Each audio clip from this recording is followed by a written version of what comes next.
আঠারো জানিস তোরা গোটা হাজার করিস আঠারো জানিস তোরা স্পষ্টতর বুঝে রাখি জীবন সারাই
আমাদের রাস্তায় পর্যাপ্ত পরিমাণে ভলান্টিয়ার্স নেই।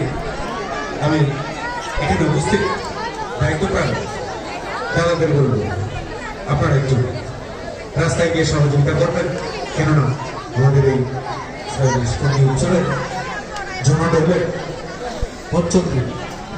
প্রচুর মানুষের অসুবিধা হচ্ছে।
আমি সকলের উদ্দেশ্য বলবো, আপনারা একবার দাঁড়িয়ে শ্রী শ্রী ঠাকুরের এই জাতীয় সঙ্গীতে সহযোগিতা করবেন, কেননা যখন জাতীয় সঙ্গীত হয় দাঁড়াতে হয়।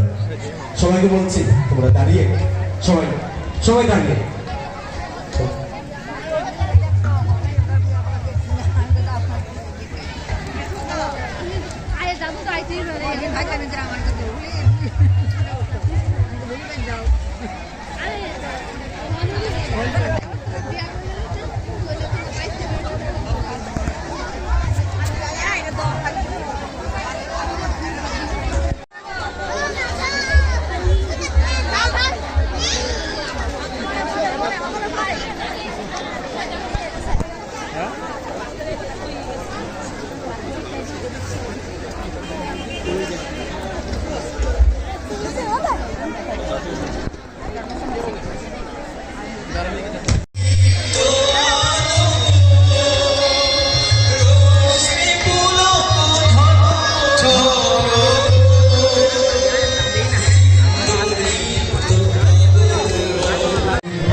ভিতরে ঢুকছে আপনাকে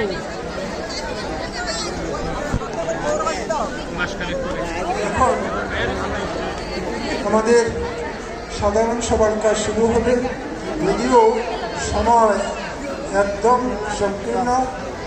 তো যেহেতু আমরা চিত্রে দেখিয়েছি, সংক্ষিপ্তভাবে হলেও শুরু করতে যাচ্ছি।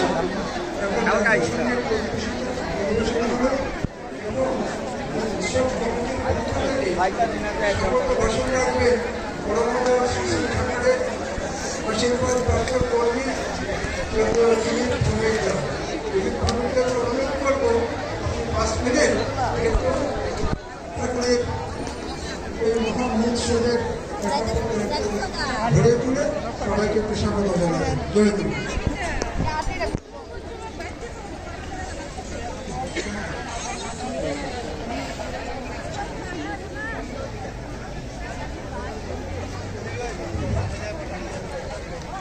বন্দে পুরুষোত্তম। আমি আমার অন্তরের আকুস্থল থেকে প্রিয় পরমের রাতুল চরণে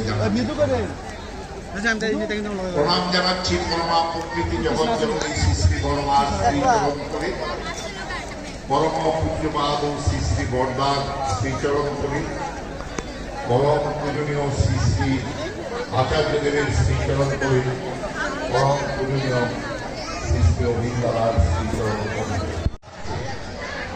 উৎসব মানে আনন্দ। শ্রী শ্রী ঠাকুর বলেছিলেন যে উৎসবে আনে জীবনের স্পন্দন, উৎসবে আনে জাতির জাগরণ, উৎসবে আনে জাতির জাগরণ, উৎসবে আনে জীবনের স্পন্দন। এই মহাজীবনে অমূল্য সময় লাভ করে আমরা আমাদের জীবনকে ধন্য করব। আমরা হৃদয় দিয়ে আমাদের হৃদয় দেবতাকে চিনে নেব। আমাদের যে ভক্তি, যে শ্রদ্ধা, যে ভালোবাসা, যে আকুতি, যে সংহতি, আমি কম পিতা রাত্রিচরণে এই প্রার্থনা রাখবো যে আমাদের শিবাই জোড়া ডিস্ট্রিক্টের একটি পিন নাম্বার 799 আমরা যে ভালোবাসা নিয়ে এগিয়ে যাচ্ছি স্টুডেন্টকে আরো সেভাবে এগিয়ে যাবো, এই আবেদন রইল সবার কাছে। আর উৎসব কর্তৃপক্ষের পক্ষ থেকে সবার কাছে আমার বিনীত জয়গুরু জানিয়ে বক্তব্য শেষ করলাম। জয় গুরু। এখন এই মহোৎসবের যিনি সভাপতি, আজ আচার্যদেবের আশীর্বাদ মোতাবেক সেবা নিষ্পন্নে উৎসব গজারিয়া স্কুল মাঠে আমরা সাধারণ সবাই এখন মিলিত হয়েছি সারাদিন ব্যাপী অপামর গুরু ভাই বোনেরা প্রতিবেশী সজ্জন মণ্ডলী এই উৎসবকে সাফল্যমণ্ডিত করার জন্য একটা আনন্দময় ঘন পরিবেশে এই শ্রোত আলোচনা খুব সময় সীমিত, তবে আমি একটা ঠাকুরের একটা কথা বিষয় বলে আমি শেষ করে দেব। ঠাকুরের কাছে অনেক লোক বসে আছে। একদিন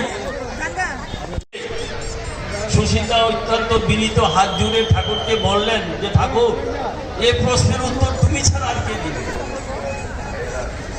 তখন ঠাকুর সহাস্য বদনে সুশীলাকে বললেন, আচ্ছা সুশীলা, আলু পটল বীজে সিদ্ধ হইব?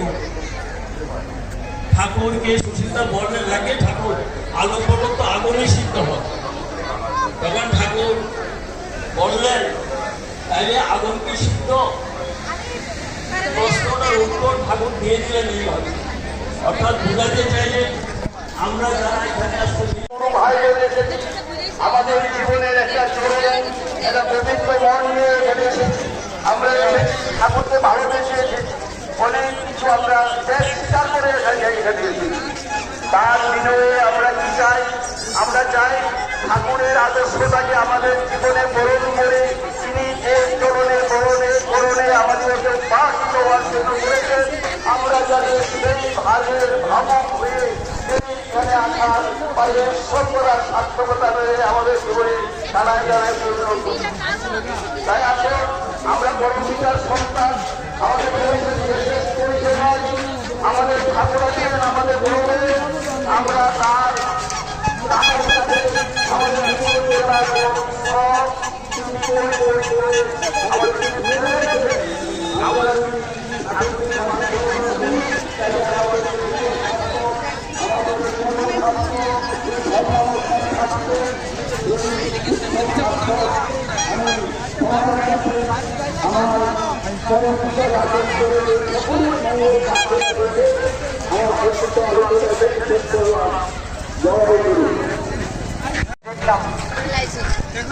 যেন একটা আনন্দের একটা তরঙ্গ যেন প্রত্যেকের অন্তরকে ছুঁয়ে দেবে। আর আমার তখন মনে পড়ছিল পরম পূজ্য সার্থকতার পথ প্রদর্শন।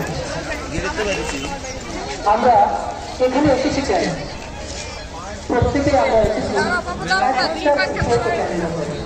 সেটা হচ্ছে আমরা আমাদের অন্তরে একটা টান আর এই ভালোবাসা উপাসনা কেন্দ্রে রয়েছে শ্রী শ্রী ঠাকুর। তাকে ভালোবেসে এখানে আমরা এসেছি।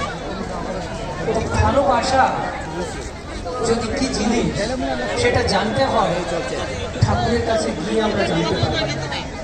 ভালোবাসার একটা অন্যতম শর্তই হচ্ছে আদান।